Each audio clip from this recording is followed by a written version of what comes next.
Heroin overdoses have doubled in Baton Rouge since last year. Overdose causes shallow breathing, clammy skin, convulsions, coma, and possible death.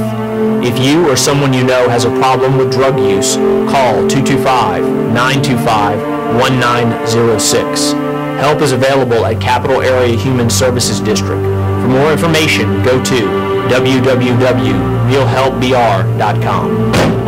Don't let this be your last ride. That was me. So you have to stand like this now, right? I'm Dr. Bo Clark. I'm the East Baton Rouge Parish Coroner. Thank you very much for having me come speak to you today. Hopefully when you saw that PSA, it hit home hard, and that was the intention of it, because this is a real problem, not only in our community, not only in our state, but also in our country.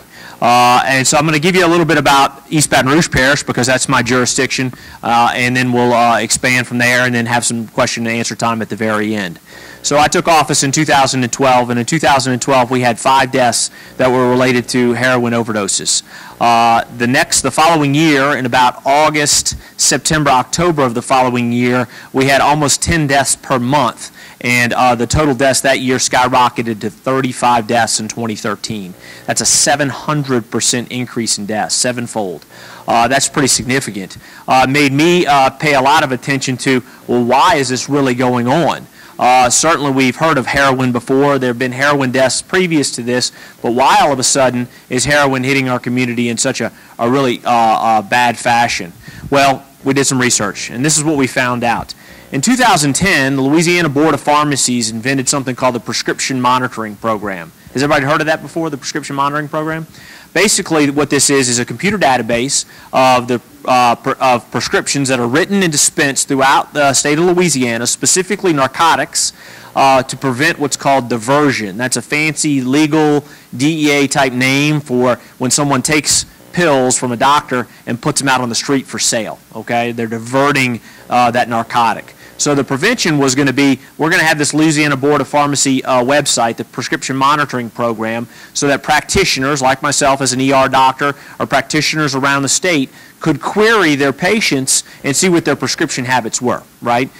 So if I was prescribing some pain medication for back pain or something like that through the ER, I can look in the system and see if that same patient had gotten a prescription filled 2 days earlier for the same medication. That would be a huge red flag for diversion, right? Or also a huge red flag that they may be taking too much medication. So it's a patient safety issue. So that comes around, and what happens is that diversion, all those narcotics that used to be readily available for sale in the street, that business dries up, okay? And you got to think of it in terms of a business when we're talking about drugs, okay? I know we all want to think bad guys drugs, but they're in a business. They're in a business to sell something that is needed. There's a need or demand in the community, okay? Simultaneously, a few years before the advent of the Prescription Monitoring Program, the Louisiana legislature says we have too many nonviolent offenders in prison, so we're going to alter some of the laws, and one of the ones they picked was heroin, okay, which is a Schedule I narcotic. Does everybody know what a Schedule I narcotic means? 0 medicinal use, okay, all right? They said we're going to take heroin, and because it's considered most of the time the dealers that distribute the heroin, it's a nonviolent offense, but the previous law said you got life in prison. And when you say life in prison in the state of Louisiana, you know what that means? Life in prison, okay? Which is great. That's what it should be. So they said, well, we're going to reduce that. And so they went completely the opposite direction, and they gave it this really, really, really small penalty, all right? So let's go back to our businessman. Who's our businessman? Bad guy heroin dealer. They said, that's interesting. Well, there's no more opiates on the street in a prescription pill form, right? But I've got all this heroin sitting over here. And Louisiana just now said, if I get caught, I'm not going to get life in prison anymore. I'm going to get some little penalty if I get caught. Sounds like a good place to set up shop, right? So now we've created this perfect storm in an environment where a drug dealer, bad guy, can come into our state and sell heroin, all right? So that's where we saw all this come about, and that's why now people who normally would have gotten addicted to an opiate prescription pill and no longer can get it have now moved on to heroin, which has become readily available in our community, all right? Story doesn't stop there, okay? So 2013, we recognize this with a 7-fold increase in the number of deaths. We don't want to see that happen again. I personally got involved with the State Coroners Association in the legislature and said, hey, This whole thing you thought was a non-violent offense, I got 35 dead bodies as a result of it. I don't consider that non-violent. I consider that violent. People are dying as a result of something that somebody's selling to them illegally.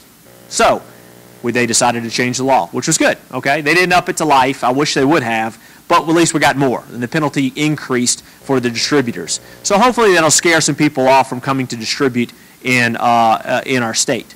However, I don't think it's strong enough. We probably should have life in prison, because back when we had life in prison, guess what? We had very little heroin in the state because people didn't want to get life in prison. 2014, we saw 28 cases, so there was a dip. And now, to date, in 2015, I have 24 confirmed cases with 3 pending. I can tell you I'm just waiting on the toxicology, so that's going to be 27 cases. And we've got, what, 3 or 4 months left in the year, all right? So if we have any more spikes like we typically do in the fall time of the year, we could surpass the 35 number. We're pretty close, which scares me. So you say, well, why did it dip and then spike back up again? Well, here's the next part of the scenario. We got to think in the mind of that business person again. So prescription opiate like Lortab, Norco, hydrocodone, Percocet, those sort of drugs, goes through an FDA process. We know that what? If it's 5 milligrams, there's 5 milligrams of opiate in the pill, right? All that. They no longer sell it on the street because it's not readily available, right? But some people say, you know, I don't care if it's available or not. If I can find it, I'll pay any price for it. Okay? So the heroin dealer says, well, I don't have any Percocet or hydrocodone or oxycodone, but I do have this heroin. Maybe if I pressed it and put it in a pill form, okay, made it look like hydrocodone pill, then I could sell it at a hydrocodone pill price. But it's not hydrocodone. What is it? It's heroin. Okay? So now we have this whole phenomenon on the streets where we're seeing pressed pills that are made to look like these prescription opiates that people think they're buying that have not gone, and it's pressed heroin that has not gone through any kind of FDA process. So it could be 100% heroin, it could be 50% heroin, it could be 10% heroin, it could be something other than heroin, it could be anything. So they don't know what they're getting. And oftentimes what happens is the individual takes that pill and the first time and it's deadly because there's no regulation on it. So does that make sense? So again, another phenomena that occurs out in the community that creates an issue for this epidemic. A lot of people ask, well, what does a heroin dealer look like, right? Because in our mind, I think we all have a picture of homeless person, right? Skid Row, dirty, shooting up into a vein behind a service station, right? Does everybody kind of picture that? Okay, right? Maybe like the guy on the film, right? But I'm here to tell you, the people we see that die as a result of heroin toxicity look like every person in this room. All right, they are college students, they are retirees, they're soccer moms, they are people who have never had a drug habit in their life and decided to try heroin because they're addicted to opiates. That's what makes it scary because it affects all of us. We can't just target one group of people. We have to target the entire community to tell them that heroin is deadly. It's poison. It's going to kill them, especially if they've never used before and they use for the first time and get a big whopping dose. We find them still with the needle next to them, or however the rig, or however they chose to bring it into their body. That's the other scary thing, is you don't have to put it in a needle anymore either. You can actually take it by pill. You can smoke it. It comes in a lot of different forms, so it's not necessarily what was of the heroin of the past. And that makes it very, very deadly as well. So the message is heroin is deadly. It will kill. We have to get that message out to everybody. We have to be cognizant and aware of the people in the community that it affects, which is certainly everybody, but where it starts. And the thing that we see the most that's concerning is someone injures himself. The first thing that happens is they get prescribed a prescription opiate. If you know anything about opiate addiction, I don't know if you're going to cover any of that, but if you know anything about opiate addiction, when you take that opiate, your body starts to immediately become desensitized to it, so it needs more opiate and more opiate and more opiate, which means that the 5 milligram hydrocodone doesn't work anymore and you need 2 of them, which means that you don't need it every 6 hours, you need it every 4 hours, and on and on and on, right? And then pretty soon it means that you have to steal somebody else's prescription to feed your need because you might get cut off. And then you go out into the street and you start looking for other pills, which may be heroin, or you may just convert right over to heroin.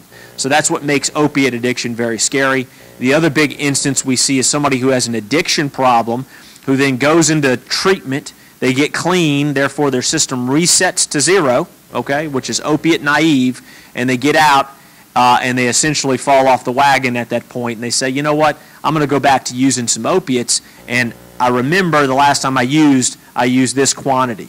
Well, guess what? Their body's not used to that quantity. Their body's used to nothing. So they take it and they have a fatal overdose at that point. So this is scary, scary stuff. That's why we bring it to light. That's why we've created this PSA so that we can try to get the message out to everybody in the community. And we look for partners like you guys to spread the word as well, to try to inform the public of the danger of this. And certainly, I think the drive-home message is it's all of us. Remember, the face of heroin is not what we used to think it to be. It could be anybody. Very devastating when I have to go to the parents of a college student at LSU who was, a straight A high school student. They got their whole life in front of them, and they died as a result of being introduced to heroin in college. That's pretty devastating. So keep that in mind as we go through that. So that's the heroin talk in a nutshell.